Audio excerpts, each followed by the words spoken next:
I am not saying they're going to implement any of these policies we've mentioned because they haven't come out and said they're going to yet. I want that to be perfectly, they have not said, I want that to be perfectly clear. They have not said they're going to do any of this stuff yet. If it's not coming from Disney, like actual Disney, it is not true or accurate in any way, shape, or form. This is just Correct. what they're kind of tossing These around are right now. rumors going around, so I want that perfectly clear. The Disney Corporation has not said they're going to implement any new policies upon reopening as of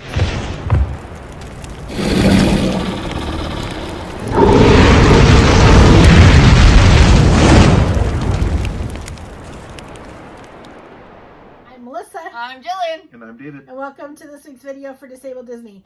So with COVID-19 and everything changing the world that we're living in, so some things are being kicked around for what it will take for the Disney to open up their parks again.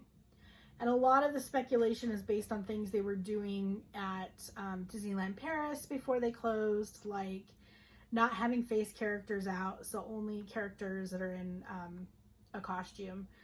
Not having large gathering areas, so no fireworks, no shows, or if they do have the shows going, there's quite a bit of space in between each family, so you're not sitting all together, so you'd have less people being able to access each show. Having virtual queues is one thing too that they're kicking around, I guess. So How does that work? So everyone would have to basically have the app or go to one of the kiosks and get put in a virtual queue, so like a fast pass kind of. And then only the fast pass line would be open versus the regular full queue line. You'd still have to get No in standby. line. Yeah, but it would be shorter. There wouldn't be so many people, and they'd probably have somebody there with like distance markers between them or something. They'd have to extend the lines, or the regular line would be open, but you would have 6 feet in between each family or each Group of people. group, yeah, that's together or whatever.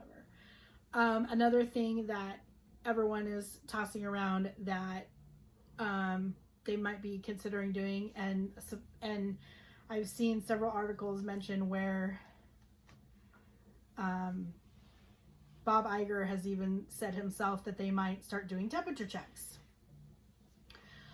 On the surface, that might seem like a good idea, but I'm going to tell you a few reasons why it's really not. Number one, you can have symptoms of this for up to 2 weeks, or you can be contagious for up to 2 weeks before showing symptoms. So before you have a fever, before you have the cough, before you have your sore throat, whatever, you can be contagious and be perfectly fine and still infect people. Number two, the type of thermometers they're going to be using in order for it to be no touch is infrared thermometers, and they are notoriously inaccurate. I'm going to find the article that I read. I think it was the New York Times, but I'm not 100% certain. Don't take our word for that. I have to look it up. She's gonna find it, And I will all of hopefully be that. attaching it as long as I can find it, that they are notoriously inaccurate. Because they are. Number three, it reads the external temperature, not your internal body temperature. So it's Florida, it's humid, it's hot. You're going to be sweating, you're going to be red, your skin is going to be hot. Those things could read you have a temperature even if you don't. Or they could also read that you don't have a temperature when you do, if you're out there sweating and such. Because your sweat cools your body down. So when you have a fever, the reason you sweat is because your body's trying to cool itself down. And so when you're out there sweating, if you do have a fever, your body could have sweated it out enough or sweated it down to where you're not going to show you have one using one of those versus an internal thermometer, which like a rectal thermometer, which might still show you have a fever. I don't think Disney's gonna use rectal thermometers on kids. That But would this that is would make why- for an interesting security line. But this is Hey, how you why- doing? This is why the medical field does not use these type of thermometers, though. They are notoriously inaccurate and do not read correctly, or read it abnormal or not abnormal when it is. This is why the medical community does not use thermometers like this. They use mouth thermometers and rectal thermometers. They don't use thermometers like that. Oh, they'll just update the magic bands to have temperature gauges. Temperature gauges, like that would be accurate. Okay, so That's unequal of the stand still, let me scan you. so the first thing that I really want to talk about with this, That was with a joke. the first thing I want to talk about with my very last point and the most important one to me is, do you know how we get a fever? No? Great, I'm going to tell you. I used to be a CNA and a medical assistant, so I really do understand how this works. I have the medical training, I have the college knowledge that to understand how this works. So And I she understand. can prove it too. So what happens is we have our blood cells, we have our immune system, we have our body, and one of these pesky viruses will come and attack us, okay? So our body, our white blood cells, go to work attacking it to kill it, okay? While this happens, some things happen in your body, and one of the side effects is a fever. This is how, one of the ways we know we have something in our bodies, because we have a fever, okay? Now, I have something called an autoimmune disorder. It is a condition in which my body attacks itself, thinking it's one of these pesky invaders, but it's really not. It's my own body. Okay? So I can constantly run 100, 101 degree temperature and not be sick. I mean, I'm sick, but nothing you can catch from me. This is not catchable or communicable in any way. But I constantly will run a 99, sometimes 100 and 101, especially if I'm in the middle of like a flare up of my autoimmune disorder. And a lot of, and here's one of the things I really want you to understand. Things that cause flare-ups of autoimmune disorders: stress, abnormality to your schedule, doing more than you're used to doing, temperature changes. Exactly what we're gonna be doing in Disney World. So what happens when you go to a place like Disney World? You're doing more than normal. Even regular people do more than normal at Walt Disney World. Us sick people, people that have medical problems, do more than normal at Walt Disney World. You're under more stress than normal. There's temperature changes a lot of times. There's pressure changes in the barometric pressure, especially if you're going in an airplane, because you go up in the airplane, there's pressure changes. You land, there's pressure changes. There's pressure changes between where we live and where it'll be out on the ocean in Florida. We're gonna be flying out there too. Well, right. So you go up in the airplane, you land. There's tons of pressure changes. All these things can affect a flare of my autoimmune disorder. Us people that have autoimmune disorders, this is really not a good thing. Because even if it's in the middle of winter and we're maybe not hot, we're not sweating, we go to Walt Disney World, we could be running a fever and not be any danger to any of you at all. But be told we can't go in because we have a fever. So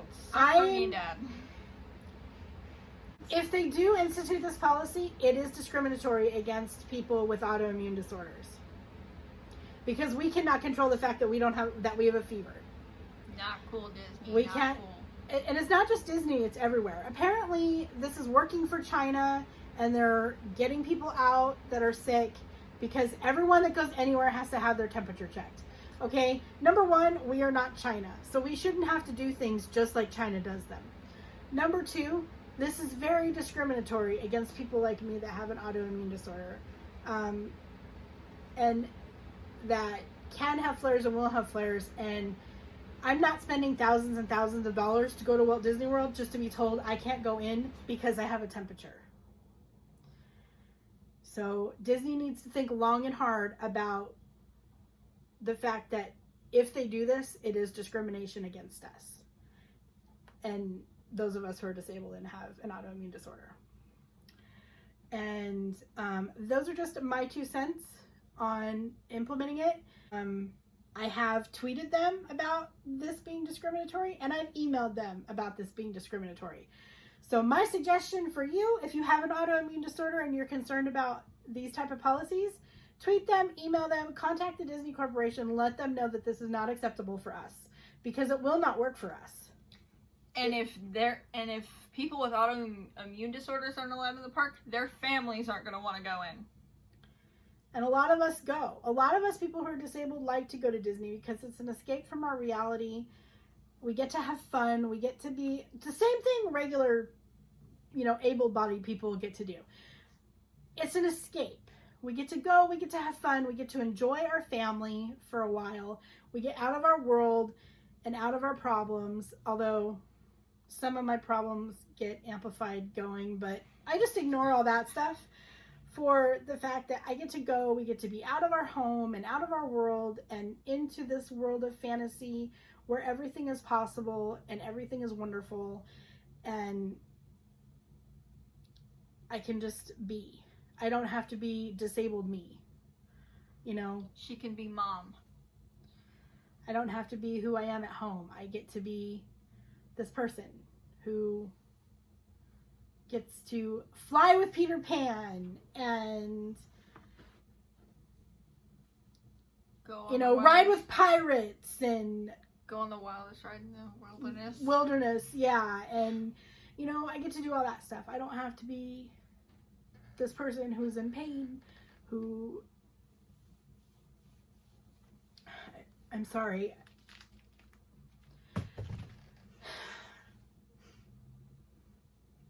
Disney is super important for people like me because we don't have to be us. We can just have fun and be there. And if they do institute these policies, I am probably not going to be able to ever go back.